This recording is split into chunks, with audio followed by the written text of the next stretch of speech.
Welcome back. This is Brews and Studs, and brothers and sisters of the Ninth Legion, or otherwise known as the Blood Angels.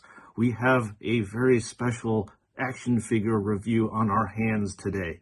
And we are specifically going to be reviewing probably one of the most highly anticipated releases in 2022 for the Blood Angels, which is this particular Blood Angels veteran right here with the Blood Chalice in hand.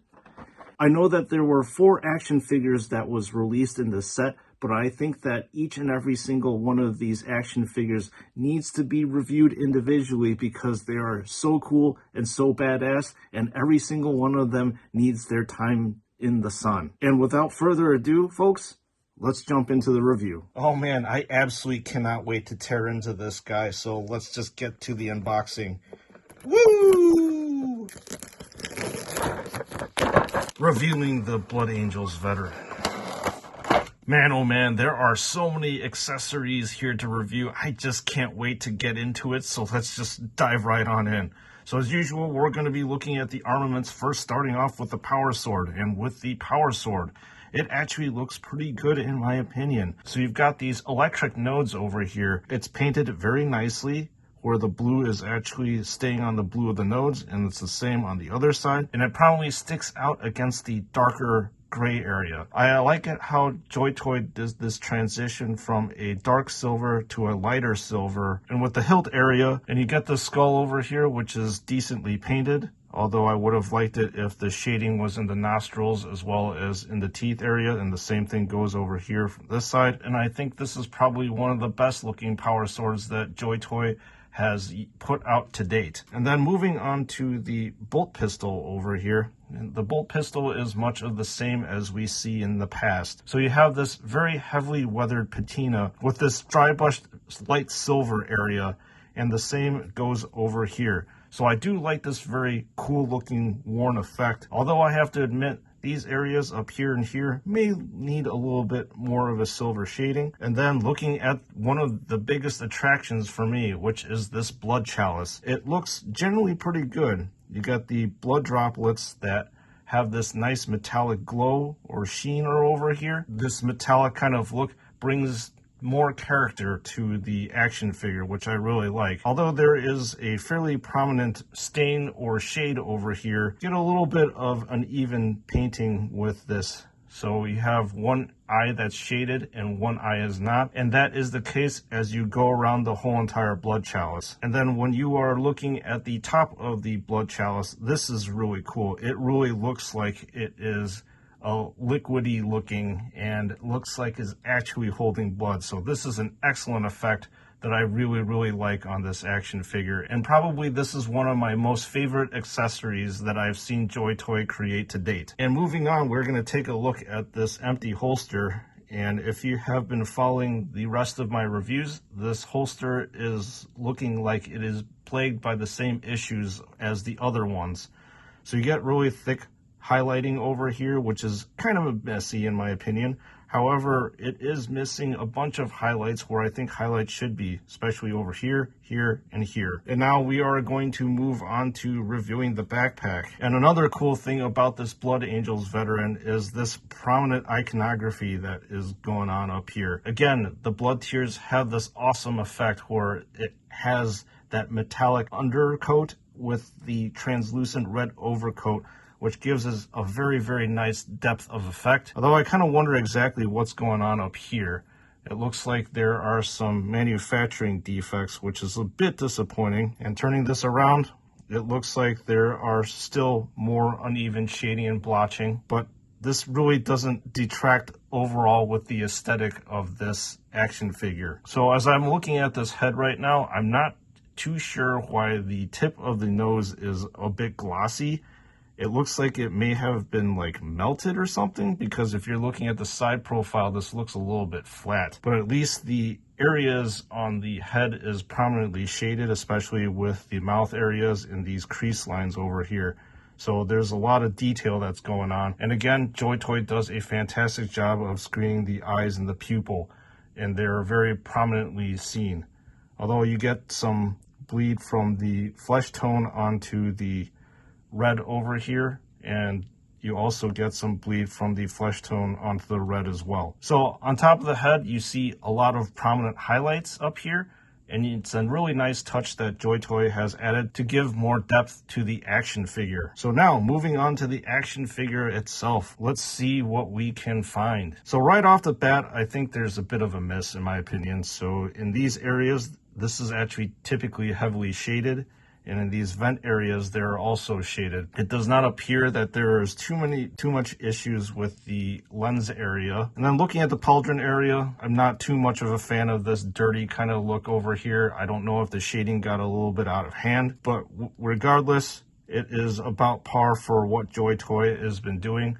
I do like the shading around this area. It looks fairly nice. Arm area over here, there is very prominent shading going on where this icon is. And looking around the other side is much of the same. It looks really nice. The Blood Angels chapter symbol is screened on very well. I really like the shading in between the armor plates. This purity seal is really cool looking. They actually added these extra blood tears to the ribbons, and you typically don't see that. All right, looking at this chest region, there is a extra feature over here, which is this blood tear necklace. And this is a really nice touch that JoyToy added again to give more depth as well as more character to this action figure. The shading on the chest plate looks generally pretty good. I think that there might be a slight shading issue over here. All right, looking at the belt region as well as the loincloth, you have some mis-highlighting that's over here. I believe that these areas, usually where light hits it, there should be highlighting involved with it. And it's going to be the same over on this side as well. You do have some highlights up here, but the highlights do actually fade around this side, and it also fades around this side as well. So I think this is a little bit of a miss. And looking at the loincloth, I do like the color transition that's going on. You actually have shading in these recesses over here. The purity seal looks really tidy and in order. And then flipping this around and taking a look at the loincloth in the back, it looks a little bit messy in my opinion. So you've got these weird dark blotches over here, here, and here. It doesn't look as even as the front. It's kind of detracting, but again, this is in the back, so nobody's really going to see this in a display cabinet. And flipping around and taking a look at the rest of the iconography, the shading down here with this wreath area is really nice and very distinct. It really makes this area pop out, and the screening down here again is absolutely impeccable. There are no issues whatsoever on it. All right, folks, let's take a look at the articulation for this action figure. The head does 360-degree rotation, no problem. About the shoulder, it is 360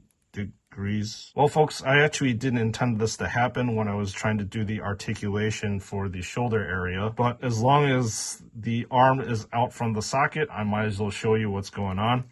So the pauldron of the 2.0 action figures are attached by this little rubber piece over here, and you can actually remove it like such.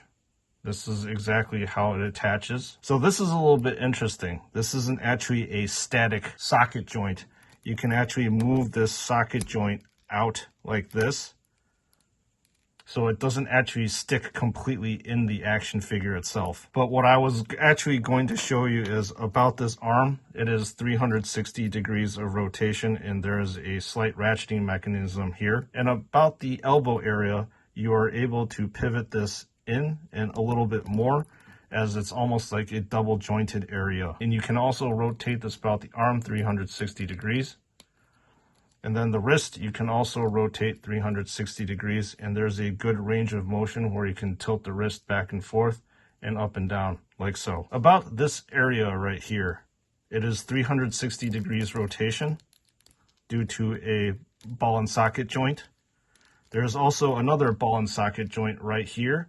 You do not get 360 degrees of rotation, but you do have extra tilt motions back and forth like this, and side to side like this. And then with regards to the hip area, you are able to kick out the legs at least 180 degrees like that. And with the knee, it's double jointed just like the elbow, so you're allowed to kick this up like this 90 degrees and then further from another joint right here. So there's a lot of range and mobility that's been given to these action figures. And then finally, with the ankles, you're able to actually rotate this 360 degrees if you really wanted to, but you're able to tilt this back and forth. And finally, for, again, added stability while posing, you do have mobility with this toe area. So what I'm gonna do now is actually kit this Blood Angel and make him ready for battle. The first thing I'm gonna do is I actually prefer the bare head compared to the helmeted head. So I'm gonna take this helmeted head and pop it out. And it's very easy to do, and this is the cavity. And then I'm gonna put the bare head version in, like so. But regardless, I don't think this guy is going to be wielding his bolt pistol. He's going to be wielding his blood chalice. So I'm gonna replace this hand with this hand over here so that it can actually wield the blood chalice. So attaching the blood chalice is very easy. You just pop it in like such.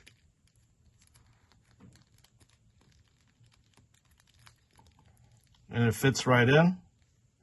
And that painting defect that I pointed out magically disappears. And then over here, I'm going to be giving him the power sword. And there you go. And the final thing to do is to attach the backpack to the Space Marine, and it goes in like so. And there you go. All right, action figure fans, that's it for the review. Time to wrap it up with my final thoughts. Whew, what a review.